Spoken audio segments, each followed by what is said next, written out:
August 2014 Tamil Senior 10 second 5 second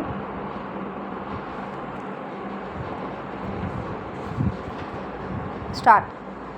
மாண்புமிகு தலைவர் அவர்களே, இந்த அவையின் முன் மாண்புமிகு நிதியமைச்சர் அவர்கள் சமர்ப்பித்துள்ள வரவு செலவு திட்டத்தை நான் பொதுவாக ஆதரிக்கிறேன்.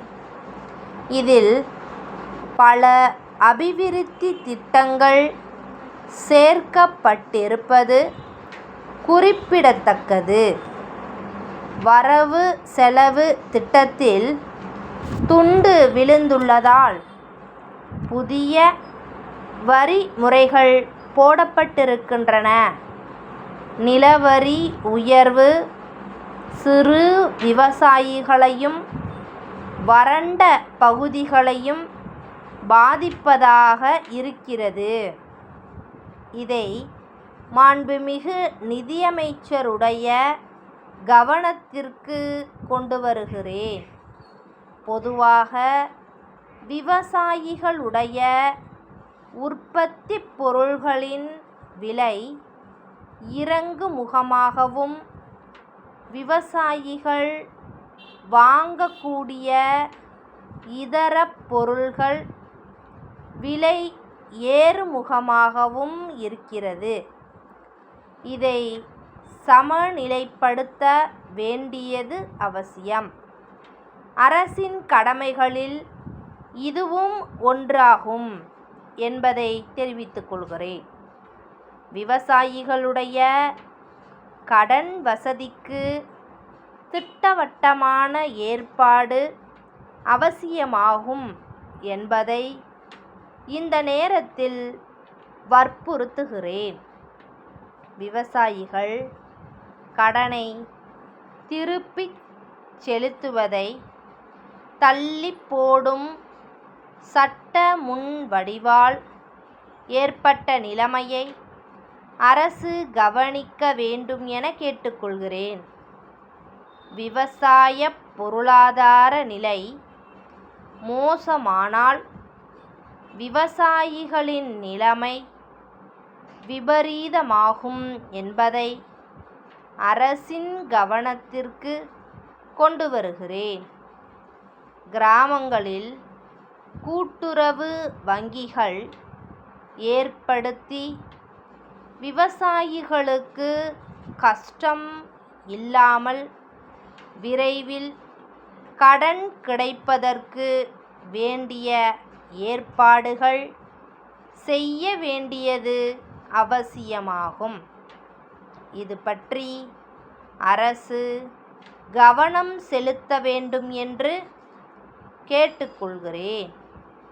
அதோடு விவசாயிகளுக்கு 1 வருட காலத்தில் 4 முதல் 6 மாதம் வரை 6 மாதங்கள்தான் வேலை கிடைக்கிறது என்பதை குறிப்பிட விரும்புகிறேன். எஞ்சிய மாதங்களில் விவசாயிகளுக்கு சிறு குடிசை தொழில்களை ஏற்படுத்தி கொடுக்க வேண்டும். மேலும் கிராமங்களுக்கு போதிய அளவு மின்சாரம் விஸ்தரிக்கப்பட வேண்டும் என்று கேட்டுக்கொள்கிறேன். அபிவிருத்தி திட்டங்களில் கூட்டுறவு சங்கங்களும் உள்ளாட்சி நிர்வாகமும் பங்கு கொள்ளச் செய்ய வேண்டியது அவசியம் என்பதை ஞாபகப்படுத்துகிறேன். அப்படி செய்தால்தான் அந்த திட்டங்கள் வெற்றிகரமாக நிறைவேறும் என்பது என் கருத்து. விற்பனை வரியால் கூட்டுறவு பண்டகச்சாலைகள் பாதிக்கப்படுகின்றன. பெரிய வியாபாரிகள் விற்பனை வரியிலிருந்து தப்புவதற்கு பல முறைகளை கையாளுகிறார்கள். இந்த முறையை கூட்டுறவு பண்டகச்சாலைகள் கையாள முடியாது என்பதை அரசினுடைய கவனத்திற்கு கொண்டு வருகிறேன்.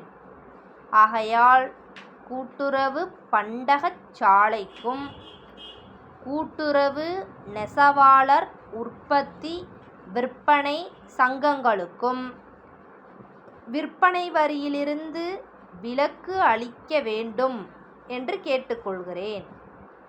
தேசிய அபிவிருத்தி திட்டத்தின் கீழ் போடப்பட்டுள்ள சாலைகள் பராமரிப்பின்றி சீரழிந்து வருகின்ற இந்த சாலைகளின் பராமரிப்பை உள்ளாட்சி நிர்வாகம் மேற்கொள்ள வேண்டும் அல்லது அரசு எடுத்து வேறு ஏற்பாடு செய்ய வேண்டும்.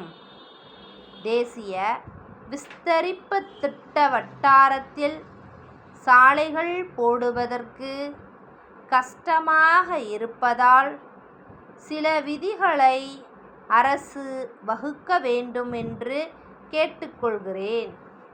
ஒரு அமைப்பை ஏற்படுத்தினால் அது அழியாமல் பாதுகாக்க வேண்டும்.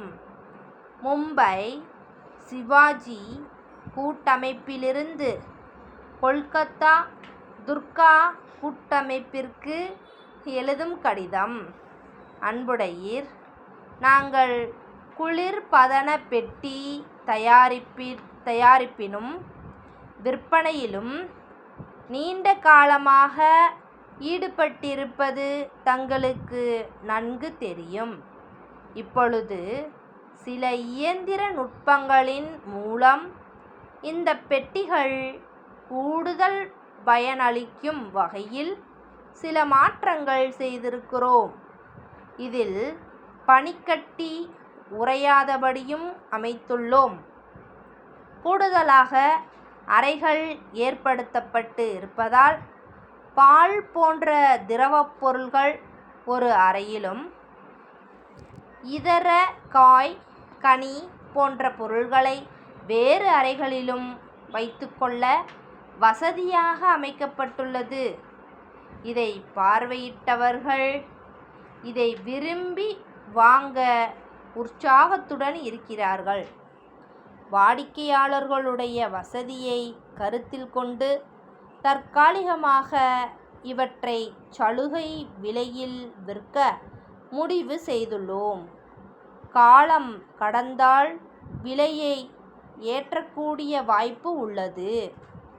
ஆகையால் இவை விரைவில் விற்பனையாகும் என்ற நம்பிக்கை எங்களுக்கு ஏற்பட்டுள்ளது. உங்கள் பகுதியில் இந்த புதிய பொருள்களுக்கு அமோகமான வரவேற்பு இருக்கும் என்று தோன்றுகிறது. உங்கள் தேவைகளை தெரிவித்தால் நாங்கள் அதை கூடிய விரைவில் பூர்த்தி செய்ய முயற்சிப்போம். தங்கள் நம்பிக்கையுள்ள